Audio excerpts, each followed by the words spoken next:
initiative. C'est réussi. waaw c'est une belle initiative sous la coordination de Antigone Diop ñu koy féliciter bu baax a baax. une initiative bu nga xamante ni Macky Sall ak ñi nga xamante ne ñoom ñoo ko wër ci Nations Unies quand ils ont su que am na société civile bi ñu nga xamante ni ñu ngi organiser cérémonie de soutien à sa candidature vraiment daf cee kontaan bu baax a baax a baax maintenant nag ce qui s'est passé samedi ce n'est que le lancement le début de benn campagne bu nga xamante ni ñu ngi ko bëgg a def ci sous-région bi avec la société civile africaine parce que apparemment c'est déjà confirmé war nañu dem Tchad jaaree fa dem Congo après pour terminer au Burundi ça pour une campagne ñi nga xamante ne parce que en Afrique y a les sociétés civiles yi nga xamante ne ñu ngi nekk dans différents pays ñoom dañoo porter la candidature de Macky Sall di def ay activités foofu noonu donc nous on a vu la participation du Tchad Burundi malheureusement bi muy yegg si fekk na événement bi jeex donc ci siège boobu la ñu nekk pour gën a intensifier li nga xamante ni moom mooy la campagne ñu jàppale Macky Sall ñu bañ koo jàppale c'est vrai dina neex ci moom xolam dina ci neex mais ban impact lay def juste que moom mu gis ne waa dëkkam wala africains yi ñu ngi koy jàppale ñu ngi koy soutenir mais ñun amuñu ci def amuñu ci dindi du moment où ñun bokkuñu ci ñi nga xamante ne ñoom ñoo nekk ci li nga xamante ne moom mooy les droits de veto te wax naa la ko fii la dernière fois après les auditions phase veto yi moom mooy ñëw phase veto yooyu juróomi ñoom ñooy toog ñu teg le document des candidats ku ci am benn veto doo jàll.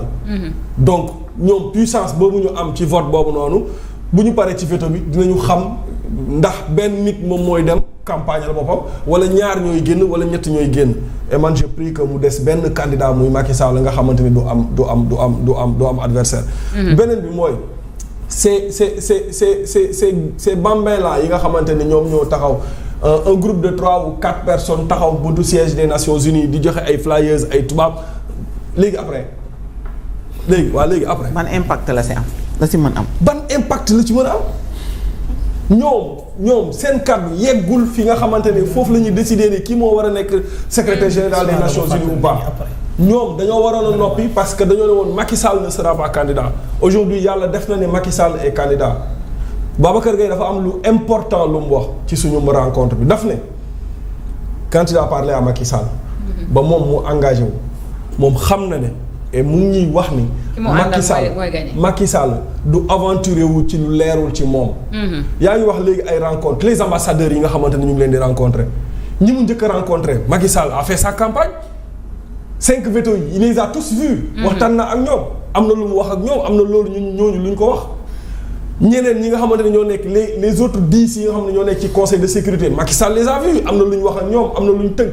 am na une équipe bu nga xamante ne ñoom ñooy évaluer les candidats concurrents yi nga xamante ne ñoom ñooy la concurrence de Macky Sall c'est du sérieux et quand on parle du sérieux le Pastef doit se taire xam nga Pastef ñoom ci lan lañ war a nekk ci affaire li nga wax ne moom la ñu mujjee affaire Sweet Beauté boobu kii moo ëmbal diw kii moo jur doomu diw kii moo demoon fee ñoom ci loolu la ñu nekk en fait le monde est dans une dynamique sérieuse oui on est en fait ñun dañoo nekk ci lu sérieux ñi nga xamante ne train bu sérieux bi dafa leen fee bàyyi ñoom ci loolu la ñuy nekk ci salon de massage yi la ñuy nekk en fait oui dañ divertir di defar ay flyers di distribuer ku nekk mën na defar flyers dem buntu Nations Unies di ko distribuer foofu des repris de justice des gens yi nga xamante ni ils n'ont même pas de papier ñooñu kan moo leen nawloo amuñu benn numéro kilifa xamuñu kenn et on me dit que booy xonq nopp boobu noonu je veux pas attaquer les femmes en fait nee na ñu defar nañ ay plateformes léegi ils ont envoyé des mails à qui ils ont envoyé ces mails là non xam nga ci lan la ñu nekk et ça c'est une révélation de Mame Mbaye Niang ça c'est une révélation de Mame Mbaye Niang live bi mu def keroog vendredi Mame Mbaye Niang nee na y a de ces gens là qui ont encaissé et qui sont en train d'encaisser l'argent des autres candidats pour leur dire que mën nañoo yàq deru Macky Sall devant l'opinion internationale oui et il l'a dit léegi nag ñooñu noonu ñu ngi gisee am na ci ñoo xamante ni bu lii paree dinañu am problème parce que li ñu yaakaar ne impact boobu la affaire bi nar a def ci candidature Macky Sall du ko def. les questions yi ñu war a poser le 22 c'est déjà enregistré gis nga Nations Unies tout est programmé. yëfi bañ Macky bokk gi jéggi na frontière daal. non xoolal dafa jéggi yay frontière ñoom seen mbañeel ci Macky Sall. bu fekkoon Macky bokk ba léegi. oui non en fait ñoom seen mbañeel ci Macky Sall. dina bokk voilà ñoom ci loolu la ñu nekk ba pare di ils veulent se faire de xam nga bañ Macky Sall moom boo ko bañee tu te fais un nom quoi vite fait maintenant xam nga lan moo xew ñoom li ñu comprendre le 22 incha allah. question yi ñu war a poser yëpp enregistré nañ ko ba accepté ko Macky Sall xam na question yàlla nañ ko poser. Il vient, il répond à ces questions-là. Les questions sont déjà posées. Oui, il y a le protocole d'interview. Oui, ça a été enregistré. Mais quand je vois ñu ngi ci beneen phase en fait. débat yi ni mu baawee au Sénégal. ñun ci Sénégal xam nga ci lan lañ waroon a nekk ci le profil des candidats. kan moo ci mën a apporter souffle bu bees ci Nations Unies. Les programmes on ne parle même pas des programmes de ces candidats-là. woowal sénégalais yii di xeex Macky Sall ne leen les autres candidats Michel Grossi ak keneen ki lan mooy seen programme. ils vont rien te dire en fait. ayca. daanaka mais moom daanaka. waaw moom dangaa wax ñaari mbir yu am solo fi nga daanelee nii ñun suñuy élection wu bopp sax nit ñi duñu xam programme bu candidat yi. loolu moom na sa xol seet maanaam xamuñu luy programme. beneen bu am solo bi nga wax mooy niveau bi du seen niveau. il faut ñu ñëw ñoom ci seen niveau comme ni nga wax mooy niveau wu diw kii na diw violé na diw violé wu diw mooy ñoom niveau boobu lañ toll xam nga dafa am lu am solo lu Idrissa Seck waxoon benn bëgguma wax turam quoi parce que léegi kilifa la. moom ak waxoon kenn. waaw bi ñu amee problème. kooku nekk ci rajo yeeg télé yi ŋaam ñu posé question Idrissa Seck naan ko waa ji li mu wax mu ne bu ngeen demee nee ko quand les grands se parlent il faut se taire. ouais les petits se taisent. les Nations Unies c'est les grands. c'est-à-dire le Pastef il faut qu'il se taise xam ne foofu niveau boobu du seen niveau. léegi nag quant à man du ma yàgg mooy waa ji nekkoon ci parc bi noonu naan day wax ak.